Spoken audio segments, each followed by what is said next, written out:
सभी को praise the Lord, सभी को जय मसीह की। आज मैं एक स्पेशल टॉपिक के बारे में आप सभी से बात करना चाहूँगी। वो है डर, फियर, स्पिरिट ऑफ फियर। परमेश्वर और उसका वचन ने हमें डरो मत, भय मत खा, और कल के बारे में डर मत, fear not to be fear, और you should not be fear. ये हमको कितनी बार कहा है। अगर हम हिब्रू बाइबल और अरामिक बाइबल और केजेवी बाइबल में हम लोग डरो मत अगर टोटल कैलकुलेट करते हैं तो वो टोटल 366 टाइम आता है। जैसे नॉर्मल स्टडीज़ में कहा जाता है 365 टाइम, नहीं, लेकिन ये आता है 366 डेज। परमेश्वर इतना बुद्धिमान है, परमेश्वर इतना अच्छा है कि उसने लीप ईयर का डे भी काउंट करके 366 टाइम कहा है हमसे डरो मत। अभी मैं आपको एक चीज़ पे कनेक्ट करना चाहूँगी कि भय करना सबसे बड़ा पाप है। परमेश्वर ने हमें हर बार, हर दिन के लिए, हर रोज़ के लिए ये शब्द दिया है कि डरो मत। और हम दिन ब दिन ये जो हालात हमारे चल रहे हैं, हम दिन प्रतिदिन डर की तरफ बढ़ रहे हैं। हम न्यूज़ देखते हैं, हम लोगों से बातें सुनते हैं, हम जो भी चर्चा सुन रहे हैं आज, तो हमारे मन में डर कहीं ना कहीं घर कर रहा है। जबकि परमेश्वर का वचन हमें हर रोज़, हर दिन के लिए, हर प्रतिदिन के लिए एक बार वो वचन देता है, डर मत, you should not be fear not. ये हमको वो कंटिन्यू कहता है क्योंकि वो जानता है हम मनुष्य हैं, हम डरते हैं, हमारे इमोशंस कहीं ना कहीं हम पर हावी हो जाते हैं। जब हम ये ऐसी न्यूज़ सुनते हैं तो हम पर वो सारी चीज़ें राज करने शुरू हो जाती है। हमारा माइंड कहीं ना कहीं चालू हो जाता है कि हम लोग डरने लग जाते हैं। जबकि बाइबल का वचन इसके बिल्कुल भी विपरीत बोलता है। 2 तिमोथियो की किताब 1:7 आपको बोलता है, बताता है कि परमेश्वर ने हमें भय की नहीं लेकिन सामर्थ्य की आत्मा दी है। आप बोलेंगे सुनना बहुत आसान है, रियल में ऐसा इम्प्लीमेंट होता है क्या? मैं बोलूँगी होता है। आपको ये कंटिन्यू उदाहरण मिलेंगे। मैं आपको उदाहरण के ज़रिए बताऊँगी कि कैसे परमेश्वर ने आपके अपने खुद के वचन जो डरना नहीं है वो कैसे प्रूव किया है। तो हम लोग डैनियल नबी की किताब में जाते हैं, बुक ऑफ डैनियल चैप्टर 13। वहाँ पे हम एक बहुत ब्यूटीफुल इंसिडेंट देखते हैं। 3 दोस्त हैं दाऊद के, जिसका नाम है शद्रक, मेशक और अबेदनगो। वो राजा नबूकदनेस्सर के राज्य में सेवक थे। राजा नबूकदनेस्सर ने एक मूर्ति बनाई बड़ी सी और कहा कि मेरे जो भी लोग हैं उसके आगे सजदा करेंगे। और उसके जो लोग, मतलब जो लोगों ने कॉन्स्पिरेसी किया, जो लोगों ने षड्यंत्र किया, उन्होंने कहा कि इन तीनों बच्चों को भी बोलो कि वो उस मूर्ति के आगे सजदा करें। तब राजा नबूकदनेस्सर ने कहा कि ठीक है, वो सेम इम्प्लीमेंट उन पर भी होना चाहिए। तो ये तीनों ने वहाँ पर मना कर दिया। तो ये तीनों को हुआ क्या, राजा ने आज्ञा दी कि वो तीनों को जलते हुए भट्टे में, मतलब जलते हुए आग के कुंड में डाला जाए। तो ये तीनों के हाथ और पैर बांध दिए, शद्रक, मेशक और अबेदनगो के, और उसे उन तीनों को जलते हुए आग के भट्टे में डाल दिया।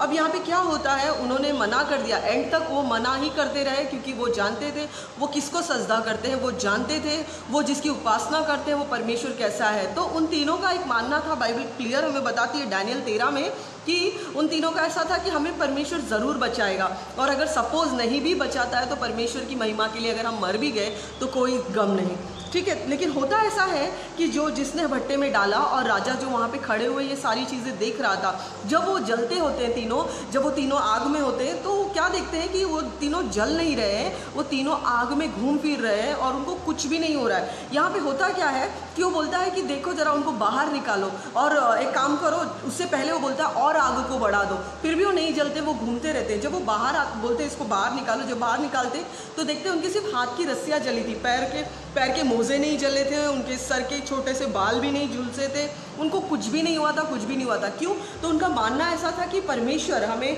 कोई भी हानि नहीं होने देगा। तो उनके उस विश्वास के अनुसार उन तीनों के साथ हुआ। जब वो बाहर आते हैं तो राजा बोलता है, मैं देख रहा, बोलता तुमने तीनों को ही डाला था ना? तो बोलते हाँ, हमने तीनों को ही डाला था मालिक। तो यहाँ पे वो बोलता है मैं 3 नहीं, वहाँ पे 4 देख रहा था। हुआ क्या, जब ये परमेश्वर के ऊपर विश्वास करके ये जब आग के भट्टे में डाले गए तो यहाँ से तो वो 3 गए थे, लेकिन बाहर वालों को दिख रहा था कि वो 3 नहीं 4 था। चौथा उनका विश्वास था, और विश्वास ही जीवित खुदावन यीशु मसीह और जिंदा परमेश्वर यहोवा है, वो उनके साथ था। क्योंकि बाइबल का वचन है कि मैं तुझे कभी अकेला और अनाथ नहीं छोड़ूंगा। तो वहाँ पर भी उसने अपने वचन को पूरा किया। खुदावन ने जब उन्होंने विश्वास को थाम के रखा, परमेश्वर उनके साथ उस आग के कुंड में था और उन्हें कुछ नहीं हुआ। और जब उन्हें निकाला तो उन्होंने माना कि हाँ, इनका खुदा ही सच्चा खुदा है, और उन्होंने जैसे आगे की आप तो हिस्ट्री पढ़ सकते हैं।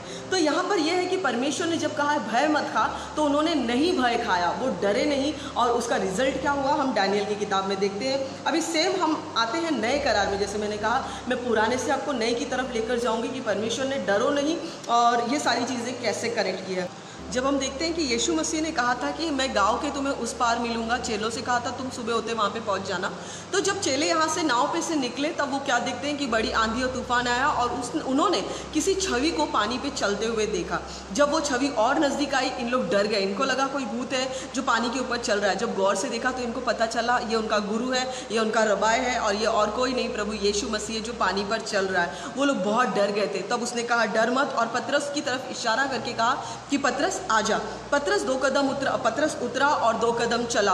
उससे वो शॉक हो गया कि वो पानी पे चल रहा है। जैसे उसने मुंडी झुकाकर नीचे देखा, गर्दन झुका के उसने नीचे देखा, तो वो डूब गया। यहाँ पे एक और चीज़ परमेश्वर का वचन हमको बताता है कि जब तक आप परमेश्वर की तरफ फोकस करते हैं, जब तक आपका ध्यान परमेश्वर की ओर रहता है, तब तक आप सही चलते हो। लेकिन जैसे ही आप देखने लगते हो कि मैं कर रहा हूँ, ये मुझसे हो रहा है, वहाँ पर आप डूबने शुरू हो जाते हो। क्योंकि हम नहीं कर सकते कुछ भी, परमेश्वर की आत्मा के बिना हम कुछ भी परमेश्वर के कार्य नहीं कर सकते। वो उस समय यीशु मसीह ने आवाज़ दिया, इसीलिए पतरस पानी पे चल सका। उसने फिर बाद में झुककर अपने पैरों की तरफ देखा। उसने बाद में फिर मुसीबत को देखा कि मैं किस पर चल रहा हूँ। जब उसने मुसीबत को देखा या जब उसने खुद की सामर्थ्य को देखना चाहा कि मैं कैसे हैंडल करता हूँ चीज़ों को, उसी क्षण वो बाइबल हमें बताती है कि वो डूब गया। वैसे ही पैरेलल एक स्टोरी है, वहाँ पर भी जब यीशु मसीह नाव में होते हैं, दूसरी स्टोरी में यीशु मसीह नाव पे होते हैं और वो गहरे समुद्र में चले जाते हैं, समुद्र के बीच में होते हैं। वहाँ पे बड़ा तूफान आता है, बड़ी आंधी आती है और चेले बहुत डर जाते हैं और यीशु मसीह बोट में पीछे सोए होते हैं, बाइबल हमें ऐसे बताती है। और ये सब डर जाते हैं और चेले डर के मारे यीशु मसीह को उठाते हैं और कहते हैं क्या तुझे दिखाई नहीं दे रहा, हम डूबे जा रहे हैं, तुझे दिखाई नहीं देता, हम मरे जा रहे हैं। वहाँ पर यीशु मसीह उठते हैं और सिर्फ एक लाइन कहते हैं जो बहुत ही स्ट्राइकिंग लाइन है। यीशु मसीह उन्हें कहते हैं, हे अल्प विश्वासियों, तुम्हारा विश्वास कहाँ गया। यानी हे कम विश्वास करने वालों, हे विश्वास को नहीं जानने वालों या देखकर नहीं समझने वालों, तुम्हारा विश्वास कहाँ गया। वहाँ पर फिर वो यीशु मसीह खड़े होते हैं और तूफान को बोलते हैं शांत हो जा, और उसी क्षण तूफान शांत हो जाता है, समुद्र शांत हो जाता है।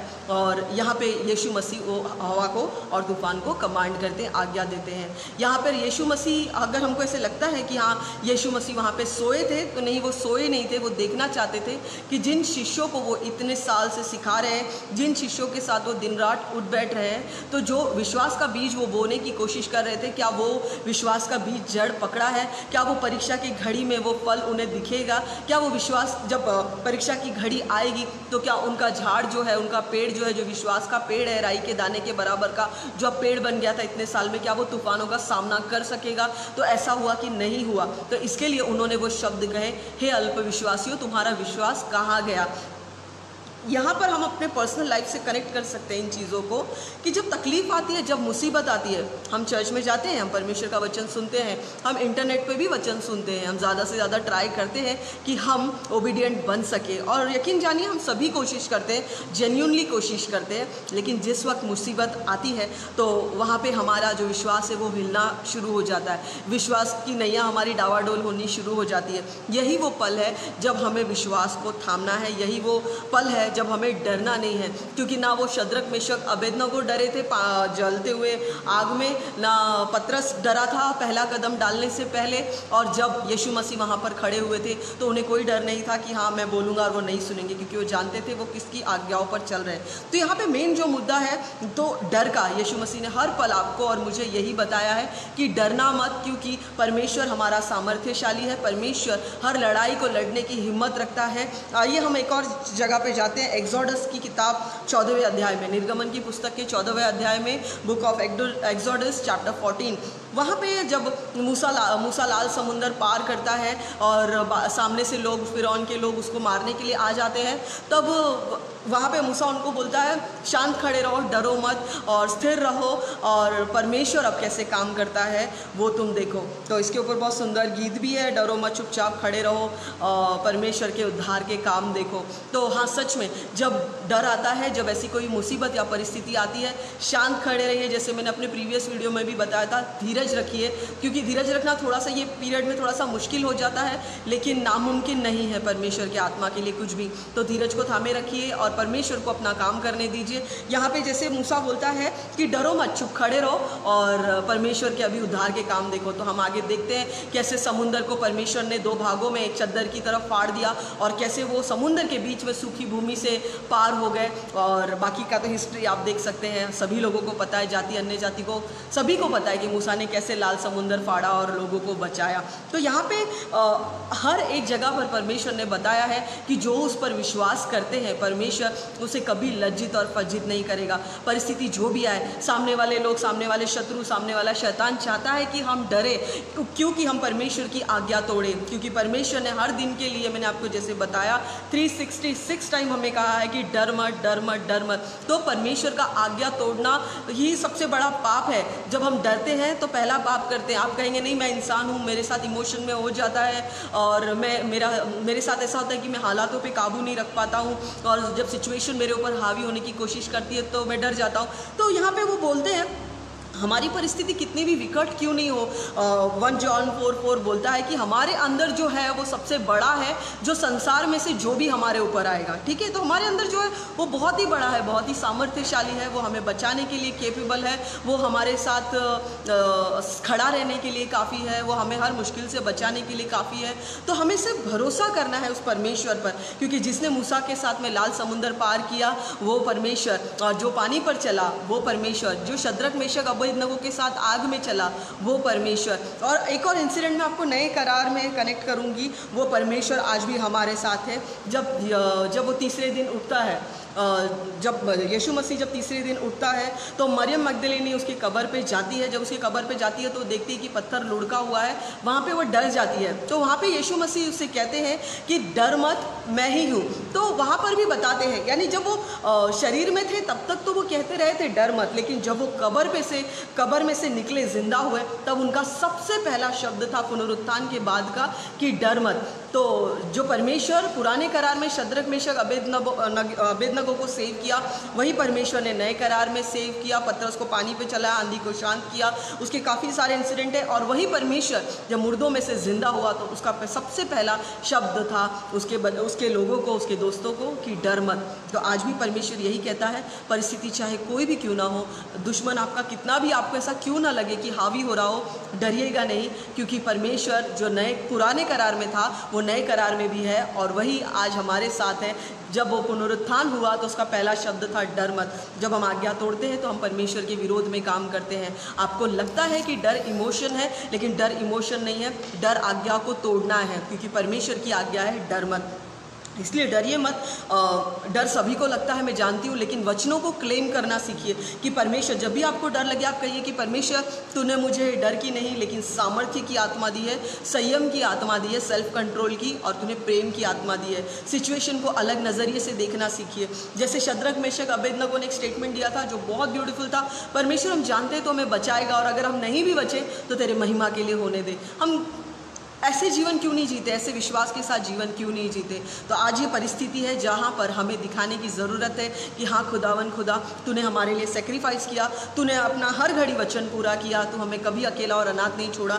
परमेश्वर आ, मेरे डर पर काबू पा, मुझे डर से बाहर निकाल, ताकि मैं भी उन तेरे दासों की तरह, और इनफैक्ट उन दासों से अच्छा तुझे परफॉर्म करके बताऊँ और तेरे विश्वास पर सच्चा ठहरूँ। तो आइए, हमें कुछ नहीं करना, हमें कुछ नहीं कमाना है, हमें सिर्फ परमेश्वर ने जो आज्ञा दी है उसके ऊपर चलना है, क्योंकि आज्ञा को पालने वाले ही परमेश्वर के अच्छे दास होते हैं। और कुछ नहीं करना है, जो परमेश्वर ने आज्ञा दिया है सिर्फ और सिर्फ वही पालिए, वही उसको फॉलो करने में लगे रहिए। जैसे मैंने अपने लास्ट वीडियो में कहा था, मेरा फेवरेट वर्स है कि व्यवस्था की पुस्तक यानी परमेश्वर का कलाम, परमेश्वर का वचन, खुदावन खुदा के मुंह से निकला हुआ शब्द, वो तेरे चित्त से कभी भी टलने ना पाए, हटने ना पाए, निकलने ना पाए, डर के मारे उड़ने ना पाए, कोई चिड़िया उड़ाने ना पाए, लेकिन दिन रात उसी को स्मरण करना, क्योंकि ऐसे ही करने से तेरे सारे काम सफल होंगे।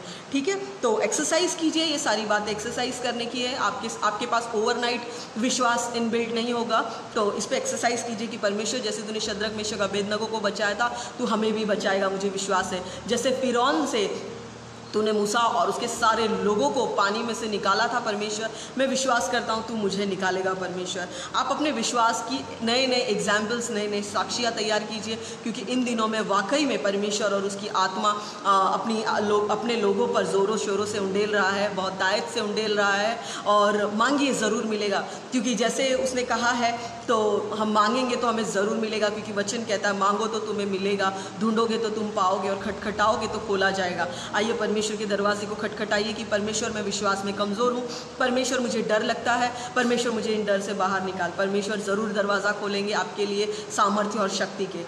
हमारी शक्ति से नहीं, मैं एक बार फिर कहूँगी, लेकिन परमेश्वर के आत्मा के सामर्थ्य के द्वारा सब कुछ संभव है। उसी परमेश्वर को लड़ाई लड़ने दीजिए। जो मैं फिर से कहूँगी, जो मैं हमेशा कहती हूँ कि युद्ध हम अपने प्लानिंग से करते हैं, लेकिन जीत केवल और केवल यहोवा परमेश्वर ही दिलाता है।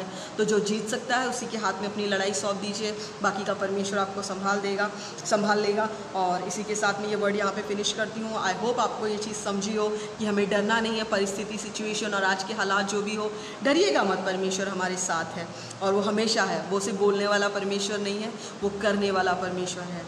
ठीक है, सभी परमेश्वर में बने रहिए, प्रार्थना करते रहिए, कमज़ोरों को प्रार्थना में उठाते रहिए। अगर आपके नज़र में कोई है जिसे प्रार्थना की ज़रूरत है तो प्लीज़ प्लीज़ प्लीज़ उनके लिए प्रार्थना कीजिए, क्योंकि वो सच में नहीं जानते कि वो कहाँ जा रहे हैं, किसके पीछे चल रहे हैं और क्या कर रहे हैं। लेकिन आपकी प्रार्थना उन सभी लोगों को बचा सकती है, क्योंकि परमेश्वर की इच्छा नहीं है कि किसी भी आत्मा का नाश हो। तो प्लीज़ परमेश्वर के लिए लोगों को बचाइए, क्योंकि परमेश्वर की यही इच्छा है। जो अपने बाप की योजना है वही एक बच्चे की योजना होनी चाहिए, उसके सच्चे बच्चे, सच्चे बेटे की योजना होनी चाहिए। तो जो हमारे पिता करते हैं, आइए हम भी वही बोझ को बांटें, लोगों के लिए प्रार्थना करें, लोगों के साथ बर्डन शेयर करें। और लोग आज के इन दिनों में लीडर्स के लिए ज़्यादा से ज़्यादा प्रार्थना कीजिए, अपने पास्टर्स, अपने कलीसिया के लिए प्रार्थना कीजिए। और इसी के साथ मैं मैसेज फिनिश करती हूँ। परमेश्वर आप सभी को आशीषित करे और परमेश्वर की उपस्थिति में बने रहिए। सभी को प्रेज द लॉर्ड।